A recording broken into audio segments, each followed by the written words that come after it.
예, 안녕하십니까. 송영훈입니다. 나이 좀 드신 분이면 아실 거예요. 옛날에 저 MBC 시사 매거진 2580 할 때 저 텔레비 많이 나왔습니다. 자, 저는 딸바보 아빠입니다. 딸만 둘 있습니다. 근데 참 희한해요. 아빠도 같고 엄마도 같은데 성격도 다르고 취향도 다르고 완전 딴판이에요. 그런데 정치 취향은 같아요. 그래서 우리 집은 화목해요. 어릴 때 애들이 많이 싸웠어요. 둘이 많이 싸우면 이런 생각이 들었어요. 애 하나를 더 낳을까? 둘이 아니라 셋이 있으면 말이죠. 둘이 싸우면 하나가 심판 보면 좋잖아요. 네? 심판 보고 둘이 삐져서 얘기 안 하면 그 사이를 왔다 갔다 하면서 중재 역할도 하고 화해도 시키고 그럼 좋잖아요. 네? 그래서 셋이 있으면 좋겠다 했었는데 지나서 요즘 이런 생각이 듭니다. 그게 정치입니다. 정치가 그거예요. 화해시키고. 자, 사람 사는 곳에서는 말이죠. 어느 시대, 어느 사회에서나 갈등이 있습니다. 이해 충돌이 있습니다. 문제는 그 갈등을 어떻게 조정하고 완화하고 해소하고 그래서 문제를 해결하느냐. 그게 중요한 거죠. 그 정치는 뭘로 하죠? 말로 하는 겁니다. 말. 대화로 하는 겁니다. 주먹들이 되고 협박으로 하는 게 아닙니다. 법을 왜곡해서 엿가락처럼 느리고 줄여가면서 구속 영장도 치고 압수수색도 하고 정치 기소도 하고 정치 재판도 하고 그게 정치가 아니죠. 정치는 그렇게 하는 게 아닙니다.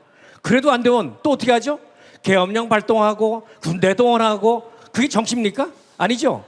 누가 그랬죠? 정치 지지도 못한 사람? 그러다가 탄핵되고 파면된 사람? 그래서 우리 여기 모여있잖아요.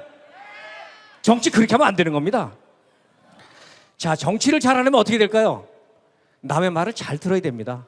잘 경청해야 돼요. 언어 공부의 시작은 듣기입니다. 그 다음에 말하기, 그 다음에 읽기, 그 다음에 쓰기예요. 남의 말을 잘 듣고 그 사람의 의견을 잘 존중할 줄도 알아야 됩니다. 상대 얘기는 듣지 않고 말이죠. 그 발언의 어떤 취지나 또는 앞뒤 맥락을 무시하고 깐죽거리고 말꼬리 잡아서 트집 잡고 시비 걸고 조롱하고 비아냥이 되면 그 대화가 되겠어요? 갈등 해소되겠습니까? 주먹이 먼저 나갈 수도 있잖아요. 그런 건 정치가 아니죠. 그렇게 하면 안 되는 겁니다. 그건 토론이 아니에요. 그건 대화도 아니고 토론도 아니고 말장난이고 말싸움입니다. 하버드 나왔다고 해서 토론 잘하는 거 아니에요. 여러분 프라임 타임이라는 얘기 들어보셨죠? 방송에는 프라임 타임이 있어요. 밤 8시에서 10시가 프라임 타임입니다. 그 시간에 사람들이 텔레비전을 가장 많이 봐요. 거실에서 온 가족이 봅니다. 그럴 때는 금기가 있습니다.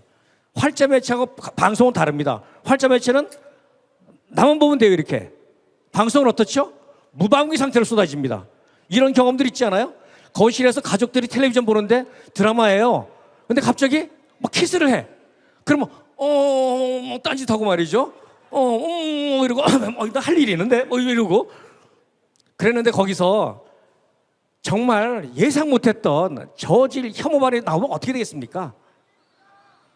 방송에는 금기가 있어. 그건 절대 해서는 안 되는 겁니다. 그게 성적인 것이든 지역을 차별하는 것이든 인종을 차별하는 것이든 누구의 취향에 관한 것이든 그런 저질스러운 혐오 발언은 절대 해서는 안 되는 거예요. 그거는 기본입니다. 상식입니다. 그런 기본과 상식도 모르는 사람이 무슨 대통령을 하겠다고 나옵니까? 그리고 잘못했으면 진지하게 사과하고 반성해야죠. 제가 생각이 짧았습니다. 미처 그 생각 못했습니다. 잘하겠습니다. 조심해서 이러면 되잖아요. 그렇게 안 하고 무슨 억지 주장, 변명, 궤변, 내가 뭘 잘했는데 이러면 어떻게 되겠어요? 그런 사람 누가 있죠? 파면됐죠 아마? 엊그제 사진 보니까 터덜터덜 소주 사러 다니는 것 같은 동네에서. 자, TV 토론이 뭡니까? 대선 후보들의 TV 토론 이런 겁니다. 저 후보자가 대통령이 되면 어떤 정책이 어떻게 바뀔까? 이 사회가 어떻게 바뀔까? 내 삶이 어떻게 바뀔까? 내 아이들의 미래가 어떻게 바뀔까? 그걸 예측해 보는 거잖아요. 그걸 예측해 보고 그래서 나는 저 사람이야. 저 사람이 대통령이 되면 됐겠어. 그걸 판단하고 선택하는 겁니다. 그런데 어떤 후보는 나와서 이렇게 해요. 나는 왜 정치를 하는지, 나는 왜 대통령이 되고자 하는지, 나의 포부는 무엇이고 내가 대통령이 되면 무엇을 하겠다는지 얘기를 합니다. 그런데 어떤 후보자는 그 얘기는 없이 다른 후보자를 악담하고 험담하고 헐뜯고 욕하고 비방하고 오로지 그거만 해요. 그건 TV 토론이 아니죠. 그런 사람 대통령 보면 어떻게 돼요? 이럴 때 중요한 게 언론의 역할입니다. 언론이 그 팩트 체크, 저 사람의 저 발언은 사실인지 아닌지 확인도 해주고요. 옳고 그름도 따져보고요. 시시비비로 가리고 그래야 되는 겁니다. 그게 언론의 역할이에요. 그게 아니고 무슨 뻔뻔한 변명이든지 뭐 억지 궤변, 그거를 그 단순 중계로 전달이나 해주고요. 양비론, 그다음에 정치만 부추기고 그러면 안 되는 거죠. 응? 그러다가 TV 토론했더니 저런 TV 토론 왜 하느냐고 이런 얘기나 하고 흙탕물 만들어서 본질을 감추고, 그건 언론이 아닙니다. 그런 언론은 없어지는 게 낫죠. 이렇게 언론이 후진적이에요. 그러니까 언론도 책임이 큽니다. 왜 이 나라 정치가 이 모양이냐? 언론이 비판하잖아요. 그럼 그걸로 하니까 네가 그 모양이니까 정치가 이 모양이지. 이 얘기도 해주셔야 돼요.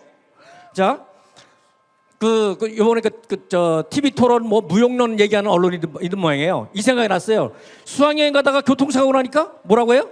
수학여행 없애자고 해요. 아, 그럴 거면 뭐 저 자동차 다 없애버리지. 너 빵빵대고 있는데. 저런 자동차 다 없애버리지. 남한테 피해 안 줄 거 아니에요. 왜?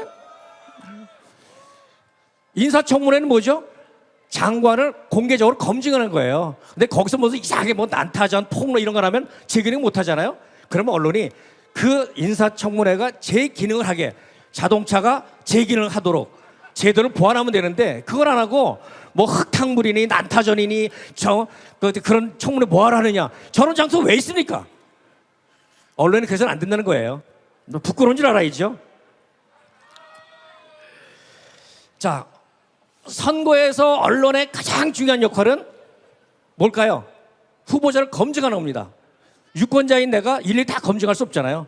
대신 검증해 주는 게 언론이. 예? 대신 검증하는 겁니다. 근데 지난 대선 어떻게 했죠? 어떤 후보는 손에 왕자 쓰고 나왔어요. 그러니까 문제가 됐어요. 그리고 그 후보 어떻게 했죠? 큰 교회 나갔어요. 큰 교회 나서 거짓말했습니다. 내 아내는 어릴 때부터 교회를 열심히 다녀서 구약을 다 외운다. 그 사람 지금 교회 다녀요? 난 그 후로 교회 갔다는 얘기를 못 들어본 것 같아. 그래도 전두환이가 정치는 잘했지 않냐, 또 이런 망언을 했어요. 그래도 파문이 일었어요. 그러니까 어떻게 했죠? 사과 안 했습니다. 고집부리고. 어떻게 했습니까?